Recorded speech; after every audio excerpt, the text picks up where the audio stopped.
As we were talking about the type of cells and tissues, so we are going to understand what is morphology and anatomy. Morphology is here's the definition of it that morphology is the shape and structure, the outside shape and structure of an organism. So that's the basic term that you can use for your morphology. So, in basic word, morphology is the shape and structure of an organism. If I am describing an amoeba, then its morphology will be irregular. If I am describing an starfish, then its morphology will be like it is looking like star. Its skin is very rough, and there are two sides of it, two different colors. There's an opening at its middle. So that's the thing. This is how we describe morphology. Whenever I'm talking about the morphology of my hand, then what would I say over here? I would say the front part, that is the dorsal, that is the ventral part, is very soft, and the dorsal part is like rough part, and there's some type of exoskeleton present which is very hard, and not that type of hard which at the point it becomes brittle. It is also present there. Also there are bits and screens of hairs there. So that's the thing. This is how morphology works. Similarly, with the help of morphology, it has become an whole branch, and at the respect of morphology, another one comes named as anatomy. What is anatomy? Anatomy is the internal, yeah. Morphology is the external shape and classification. Anatomy is the internal shape and classification. That means it deals with the study of internal structure. That's your anatomy. So anatomy of various type of things can occur. As the name suggests, anatomy also helped us with evolutions.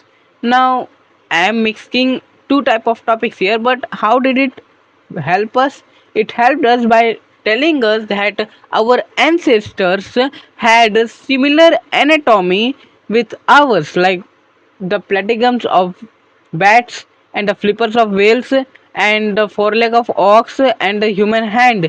These four all have the same joint but at different places, and their bones are of different length as well, but their anatomy is same. Their function is different but their joint is same, and they do have different type of function. The flippers are used for the swimming, and the pattygum of the bat is used for flying, and the human hand is meant for other thing, but the joints are the same, which suggests that their anatomy is the same and they must have a common ancestor. And while knowing this fact, we understand that anatomy is your internal division.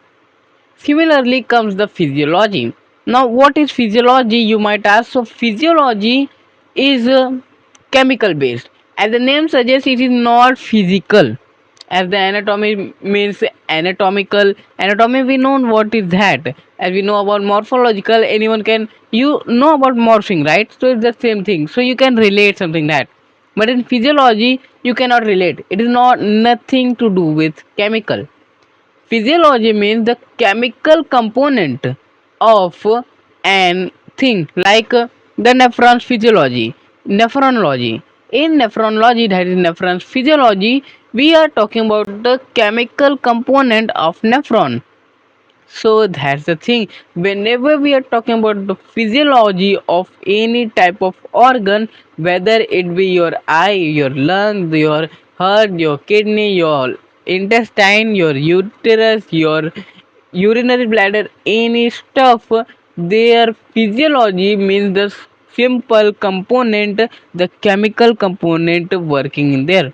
What is your intestine physiology whenever we are talking about? So the various gastric juices, various gastric enzymes, and various type of cells leading to the production of this enzyme. What are the type of reaction occurring in them? These all went combined create physiology within the study. So it is also a branch of biology. With the help of zoology, botany, we have physiology, microbiology, and cytology, morphology, and anatomy.